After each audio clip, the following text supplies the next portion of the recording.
This conference will now be recorded.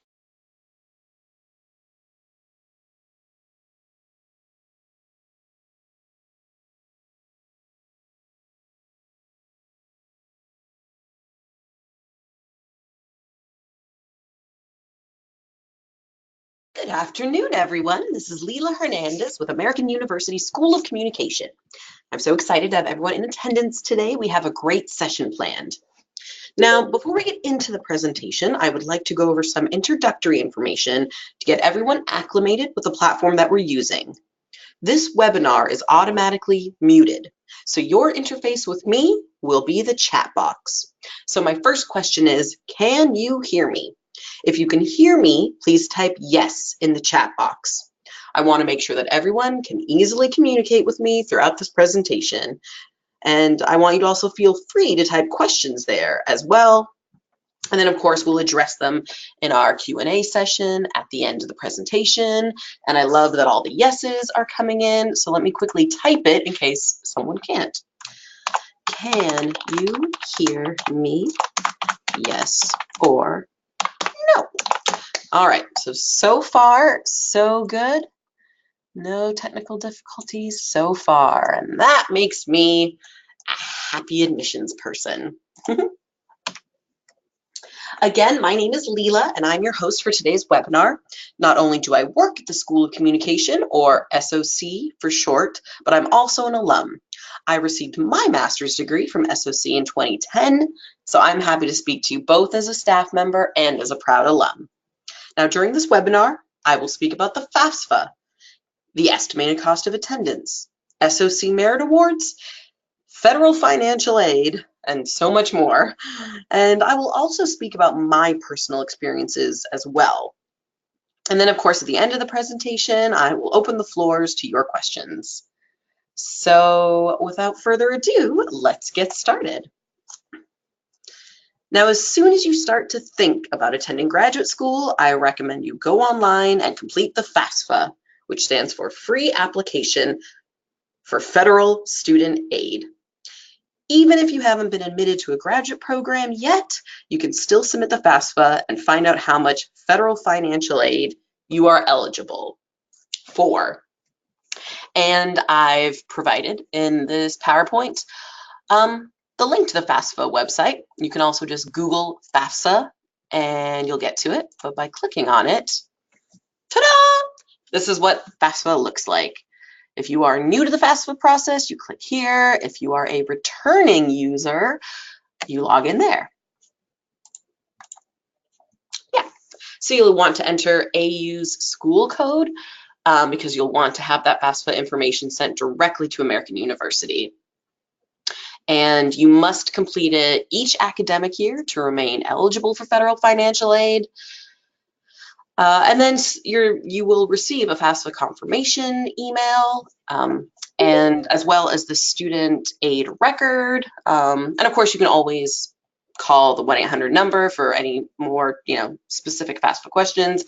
They are at 1-800-4-FED-AID. So that is kind of your foundational. If you know nothing else about funding for grad school, if you learn nothing else from this presentation, I hope you learn to go to the FAFSA website and fill out your FAFSA. And I'm going to go ahead and answer this question because questions have already started. Madison said, if we sent the FAFSA in already, what should we do about the school code? What should we do about the school code? Well, you're going to want that FAFSA sent to American University. So if you haven't yet entered the AU school code, then you will want to log in, you're a returning user, log in, and you'll want to enter that AU school code.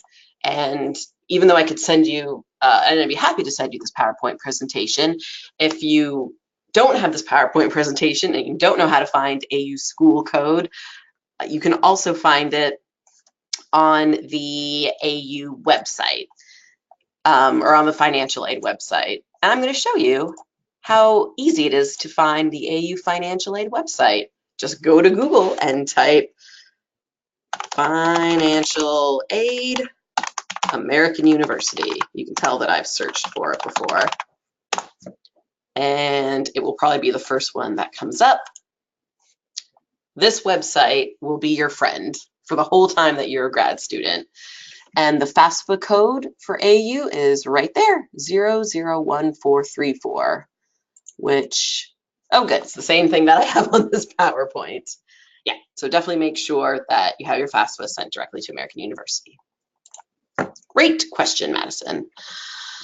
Okay, now let's get into some numbers. What is the estimated cost of attendance? I want you to know how the university kind of calculates estimated cost of attendance, because it's not just your direct tuition and fees.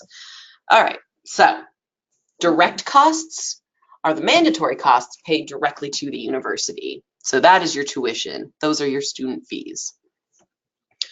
But another big part of the equation when considering going to grad school is the indirect costs, other costs you incur during the course of your study, basically your cost of living. So that will include your rent, which we're rounding up to include all of your utilities as well. Food, transportation, books, personal things, shampoo, basically the things that we need to live. When I came to grad school, I left my full-time job and moved to Washington, D.C. to be a full-time student here at the School of Communication. I gave myself that investment, that opportunity to be a full-time student one more time in my life. And so I didn't have an income other than the federal student loans, which I will definitely talk about in depth. So that's a big part of the equation. So you have your direct costs to AU, but then you also have your indirect costs. So let's get some specifics. Let's put some numbers to that. All right, so the graduate programs at the School of Communication, if you are a full-time student, you are either doing 12 credits per semester, if you are in the MA in Journalism and Public Affairs, or the MA in Strategic Communication. If you're in either of those programs, you're taking 12 credits per semester. So per semester, here's what your costs look like. Your tuition will be around $20,000 because it's 12 credits times, and tuition is currently set at $1,708 per credit hour. So your tuition for the semester would be a little over $20,000. You also have student fees. And now here are all the indirect costs. The university estimates that if you're living in Washington, D.C., your rent, including utilities, could run up to and a little over $7,000 per semester. You'll probably spend around $2,000, if not more, per semester on food. You might spend $700 on transportation. You might spend $550 on books and supplies. You might spend $700 on personal things, soap, shampoo, deodorant. And student loan fees will start to accumulate at that point. So that's why they include the loan fees as well. So if you were in the MA in Journalism and Public Affairs or the MA in Strategic Communication, your total estimated cost of attendance per semester would be roughly $32,421. All right, so let's talk about our other full-time programs. Some of our other full-time programs are 9 credits per semester. These include our MA in Game Design, our MA in Political Communication, our MA in Film and Media Production, as well as our MFA in Film and Media Arts. So if you're a full-time student in any of those programs, your direct costs, again, include tuition, which is about $15,000 because that's 9 credits times 1,708. You also have student fees. Other indirect costs include the same as the people who are taking 12 credits per semester, the cost of living in DC, rent, food, transportation, books, supplies, personal fees, personal things, as well as loan fees. So that estimated cost of attendance is about $27,297 per semester. Take a beat. Okay, so these are where the costs of grad school come from. Paying for tuition and fees is one thing, paying for living is everything else. So let's talk about some of the ways to pay for grad school. First of all, there are SOC merit awards. All applicants who apply to all of our full-time graduate programs are automatically considered for the following merit awards. No separate application materials are required for these awards. You might be awarded tuition remission. Tuition remission could vary. You could receive $2,000, $5,000, $10,000, potentially up to $15,000 in tuition remission. And that tuition remission will be split between your fall and spring semester. So if you were awarded $2,000 in tuition remission, that means $1,000 would be deducted from your fall tuition bill, $1,000 would be deducted from your spring tuition bill. And students in our weekend programs are also eligible for tuition remission up to $5,000. There are also graduate assistantships. So with a graduate assistantship, students will work with a faculty member for 10 hours per week and are paid in the form of a bi-weekly paycheck from American University. And the total of all those paychecks will come to roughly $4,500. As a graduate assistant, you might assist with doing research, you might assist with a class, you might help a faculty member prepare for a conference or work on a project, and only full-time students are eligible for graduate assistantships. And when you apply to any of our graduate programs, you receive your admissions decision, and then at the same time that you receive your admissions decision, you also receive your merit award offer if you were offered a merit award.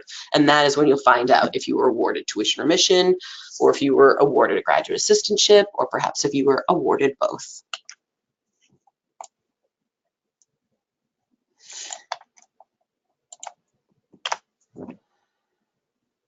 At the School of Communication, we also have students who apply for named graduate assistantships.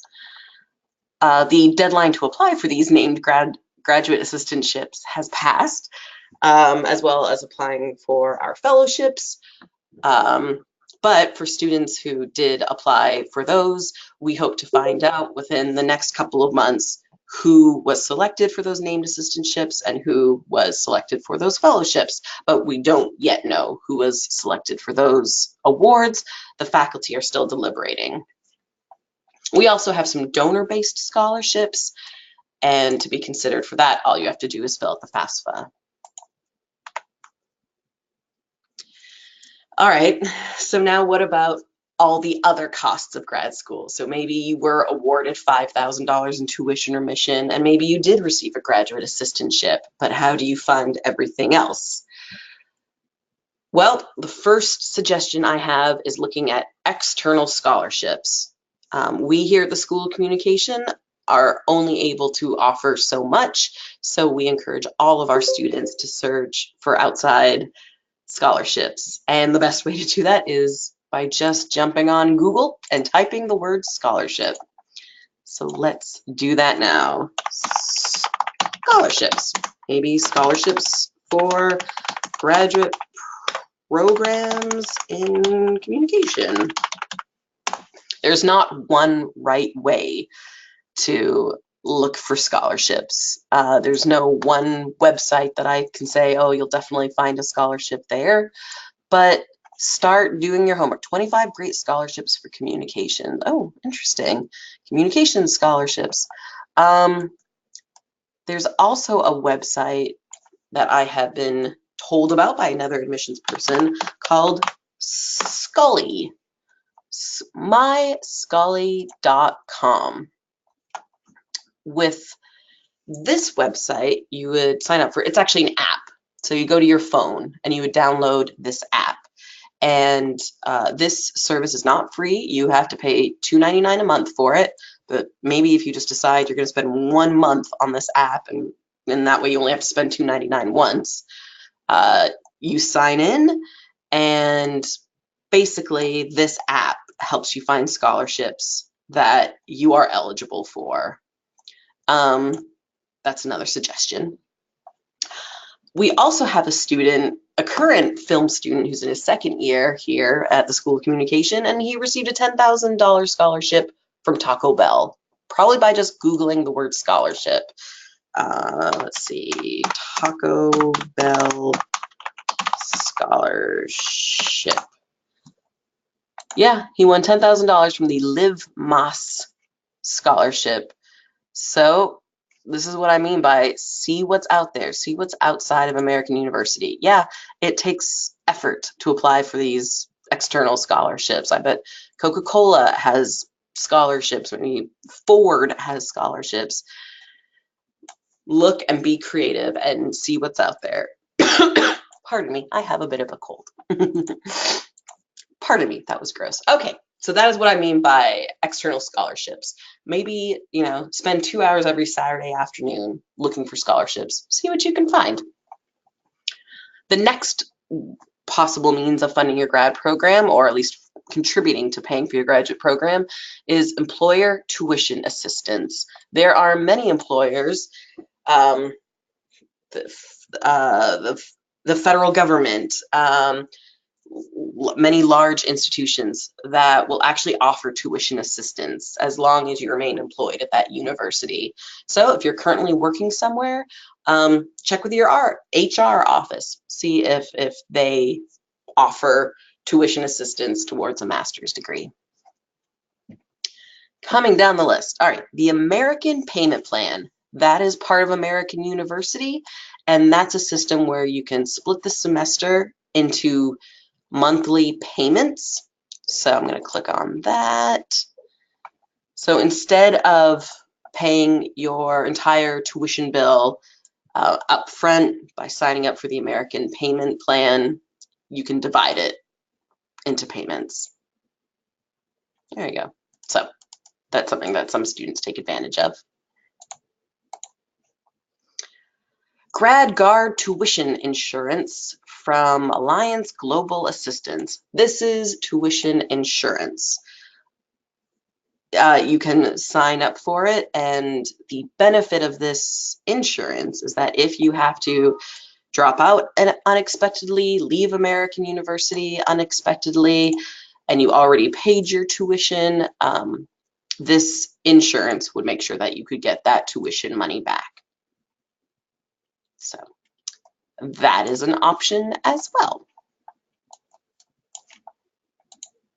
Going down the list, veterans benefits. Absolutely. If you are a veteran or a family member of a veteran, definitely encourage you to get in contact with the Veterans Services Coordinator at AU. His name is Scott Cassidy. His email address is cassidys@american.edu. And he is one of the most helpful people at American University. He's also a veteran himself. He would happily meet with you, consult with you, talk to you about Yellow Ribbon, talk to you about the GI Bill, talk to you about all of your military benefits. I am not an expert in this area, so that is why I would send you to Scott Cassidy, but he will take care of you. He's a great guy. And now we're going to talk about federal direct unsubsidized loans and federal direct Grad Plus loans. All of these loans are administered by the Financial Aid Office, and it's definitely, these are the tools that helped me get my master's degree. Yeah, I received I received a merit award from the School of Communication, but that didn't cover my costs or even half of my costs. So really, I was able to get my master's degree because of federal direct unsubsidized loans and federal direct Grad Plus loans. And that's what we're going to kind of spend the rest of the webinar talking about.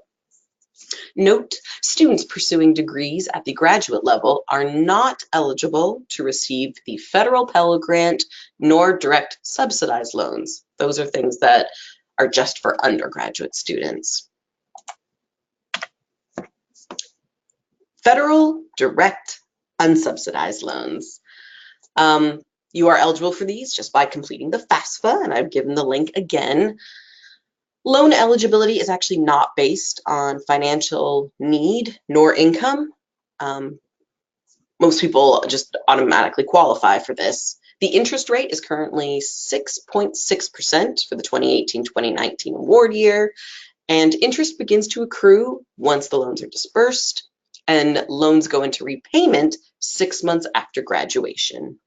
Most graduate level students are potentially eligible to receive up to $20,500 per academic year, so not semester, but year, that is what the unsubsidized loan can cover. So basically $10,250 per semester. Now, the only thing that could prevent you from receiving this loan includes having a current default on a previous student loan or having reached the maximum aggregate loan limit of $138,500. So that's the only reason you wouldn't be eligible for this loan, is because you already have student loans from your undergraduate degree that are more than $138,500. So that is step one. That is the unsubsidized loan, but the unsubsidized loan does not cover everything. Even if it covered your tuition, it definitely wouldn't cover your cost of living. And that's where federal direct graduate plus loans come in. Direct graduate plus loans are additional federal loans that graduate students can use to help pay for education-related expenses. And these include your living expenses while you're pursuing your graduate degree. The borrower must not have an adverse credit history.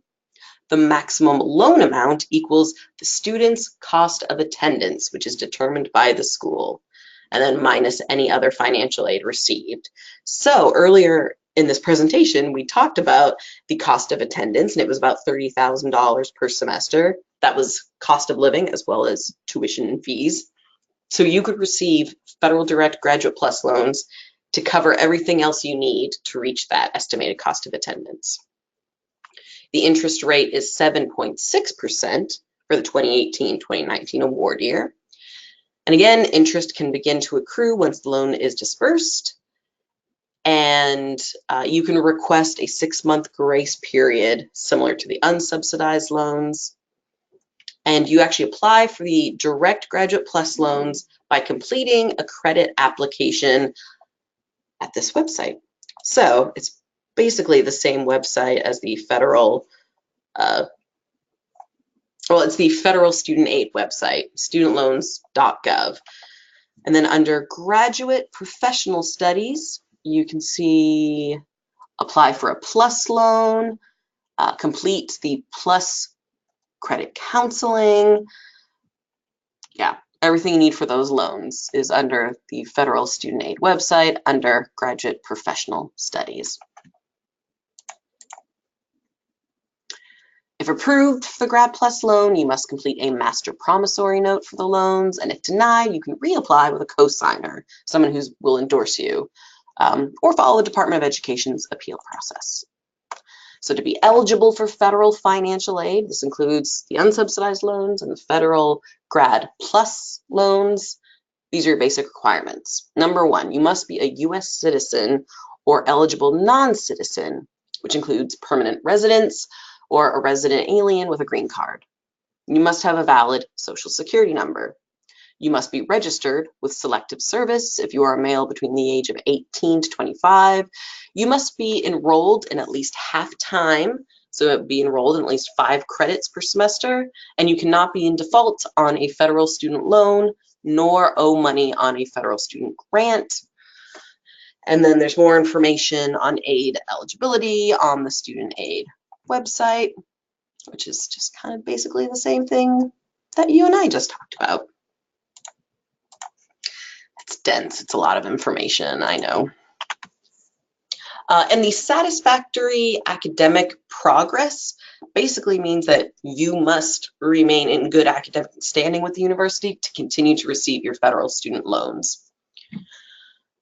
And you want to remain eligible for your financial aid throughout your graduate program, so you must meet all of the following requirements. You must maintain a minimum cumulative GPA of at least 3.0. You must complete 2/3 of all attempted credits, and you must complete your graduate program within the maximum time frame as established by AU academic regulations. So that's what the satisfactory academic progress is. The federal government will help you with this tool, these student loans, which are a tool, but you must uphold your end of the bargain. If you are taking out these loans to be a graduate student, you must make the satisfactory academic progress to show that you are serious about being a grad student.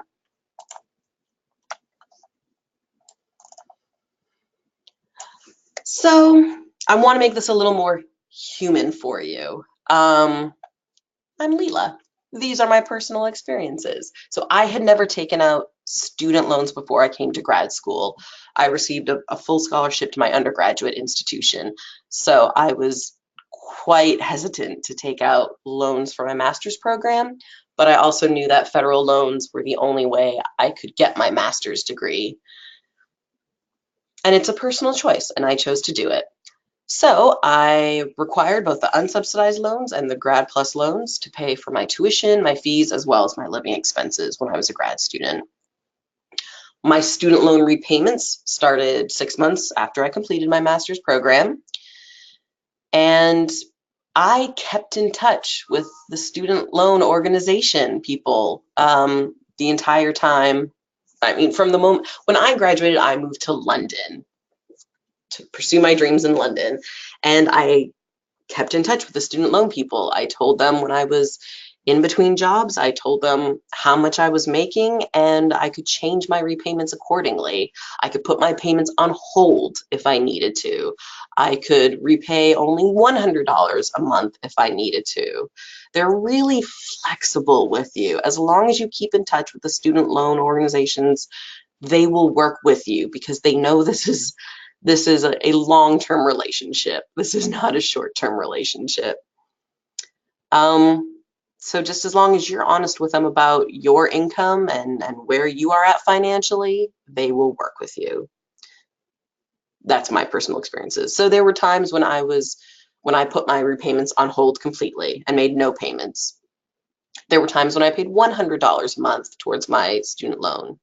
But now, here in the year 2019, I am currently putting $360 a month towards paying back my federal student loan.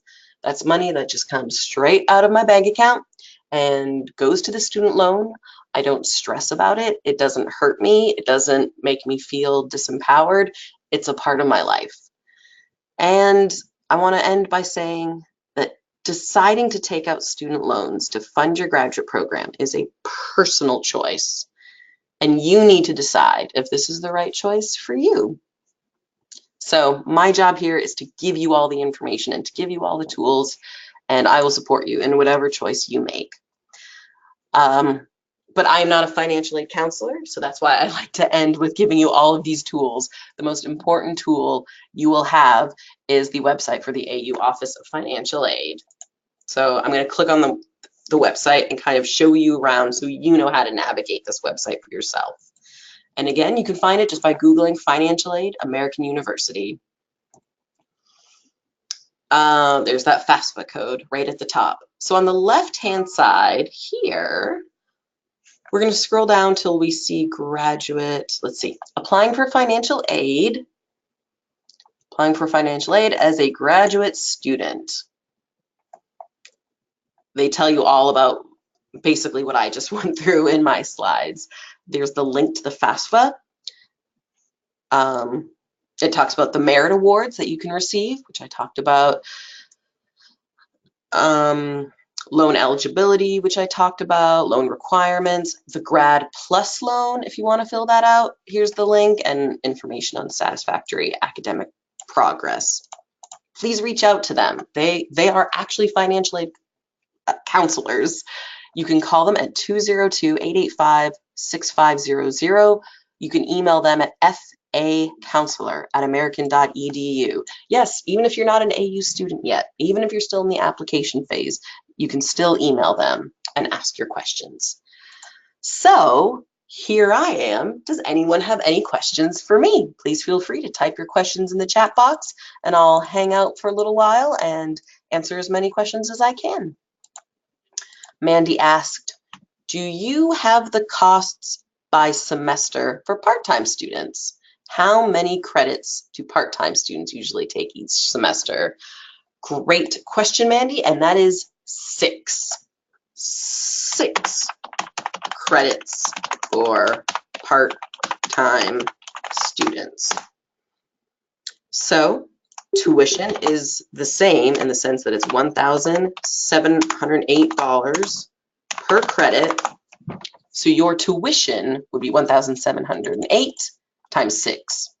Part-time students actually have lower student fees. And if you ever want to know what the AU tuition or student fees are, here, I'm going to close some of these. That's a lot. Close that, close that, close that. Go to Google and type tuition and fees American University. That's the undergraduate tuition and fees that you see at the top. But there's the website for tuition and fees at American University. So as you can see, graduate student tuition, no matter what grad program you're in, is $1,708 per credit. Scrolling down, there are fees. Here are the fees for, let's go to grad students, full-time students, which are 9 credits and above. And here's the fees for part-time students, which is 6 credits. So yeah, I hope that helps. Great question, Mandy. Great question. And by the way, everyone keep the questions coming in. Katie asked, how does the cost of room and board compare with nearby rental apartments in the area? So Katie, what I talked about in my slide, and I will go back to it. Let's go back in time, Let's say for the students who are in 9 credit hours per semester. Honestly, whether you're in 9 credits per semester or 12 credits per semester, or if you're part-time and you're 6 credits per semester, these indirect costs are the same because this is not room and board. Graduate students do not have room and board at American University. Only undergraduate students have housing on campus. So all graduate students, whether you go to American University, Georgetown, or GW, you are responsible for finding your own housing in the DC area, whether that's DC, Virginia, or Maryland. And these costs, these are the average costs. So you don't have to spend, whoops, going back, you don't have to spend $7,000 in rent per semester, but that is the average cost of rent in the Washington, D.C. area per semester.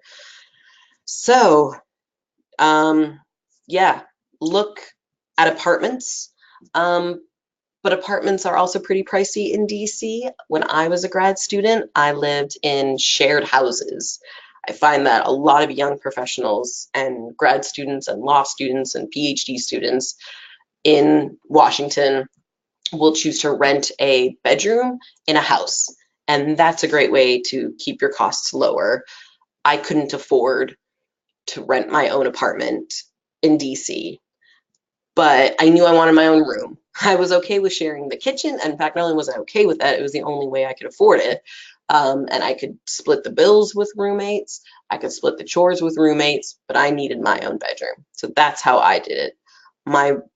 You could probably find rent in the area for around, or a room in a house, maybe around $850 per month, but it's up to you and it's up to whatever you decide to find. It's a very where to live, it's a very personal question. Madison asked, could you go back to the page with the money breakdown? Oh yeah, political communication. Oh look, I'm there. Yeah. So again, no matter what program you're in, these indirect costs are the same. The tuition you can calculate by the number of credits you're taking per semester times 1,708. But your rent, your cost of living in DC is going to be the same no matter how many credits per semester you're taking. So keep that in mind. Madison asked a great question. What is the fee for the Metro U-Pass? Great question, Madison. That is the best benefit of being an American University full-time student. If you are a full-time student at American University, part of your student fees goes towards your UPass. And let me go to that website.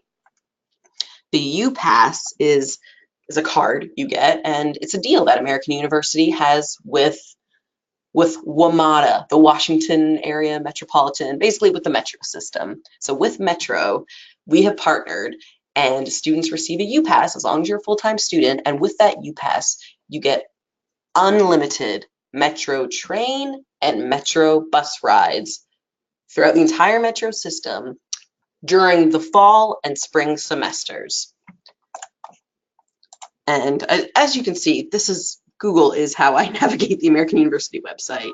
So, UPass, American University. I wish they had this when I was a grad student here. The UPass program, which is adopted by an overwhelming student vote in 2016, provides unlimited rides throughout the semester on Metro Rail and Metro Bus, including the express and airport shuttle buses. Nice. For trips to school, work, internships, cultural events, entertainment.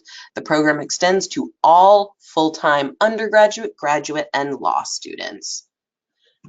And the cost is actually here under tuition and fees. I'm back on the tuition and fees website. So your tuition fees include a sports center fee.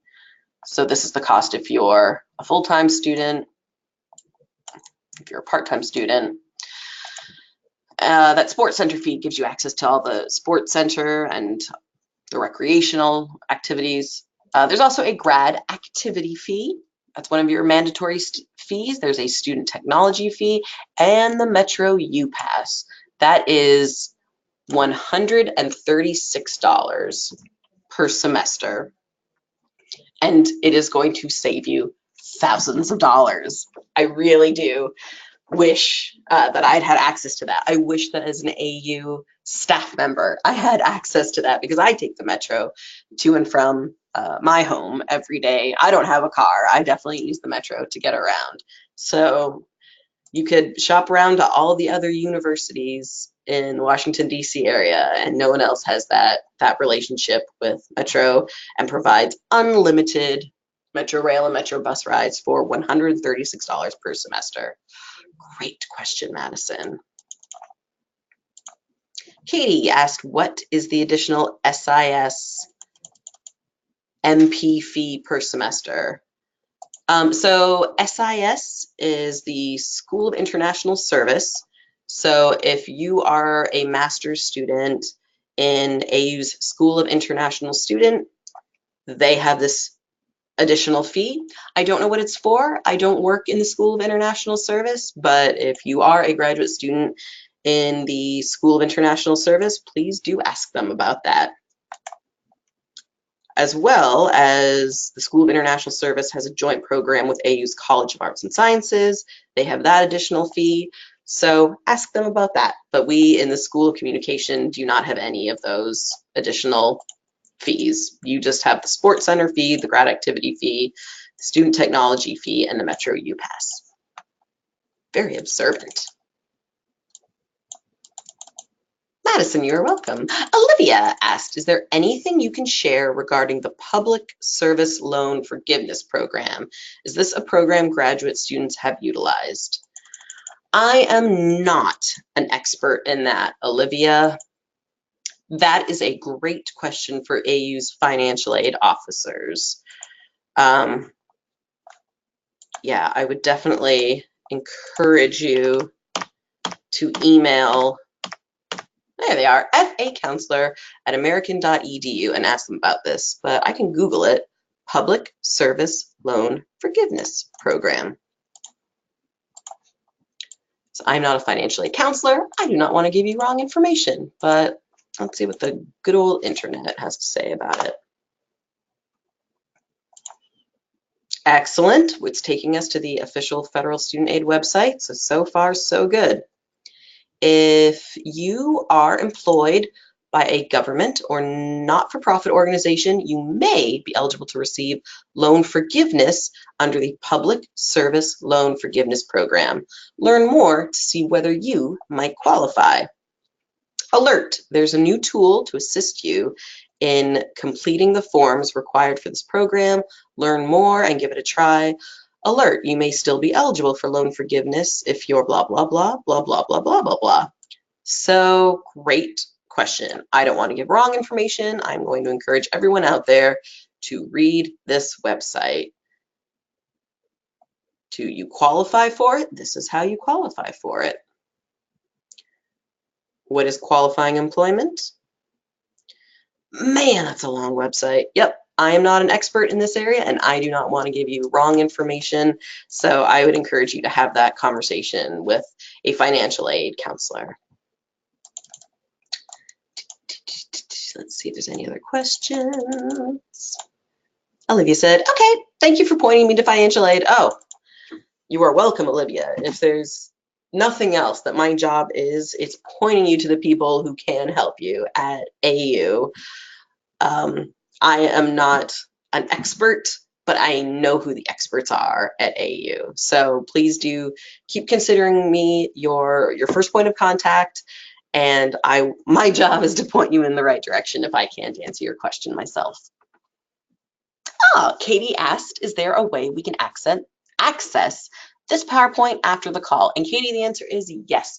I will happily share this PowerPoint with everyone who RSVP'd for this webinar. Yeah, my pleasure. Please utilize all of these links. Please feel free to come back to this often. Oh, I'm honored that you asked that, Katie, and I'm honored that this could be a help for you because I know that it's intimidating. It's a major financial investment to decide to come to graduate school. No one has to go to graduate school, but we choose to go to graduate school if we find a program that really speaks to us, that really excites us, and that we think will benefit us in the long term and change the course of our lives. And if you found that program, then I want to give you the tools to help you make that happen for you. So yep, Katie, I will happily share this PowerPoint with you and with everyone else who RSVP'd for this event. So I'm going to end it by saying thank you all for participating today. You asked some great questions, and this is just the tip of the iceberg. I'm here to answer any other questions that come up. You guys are great.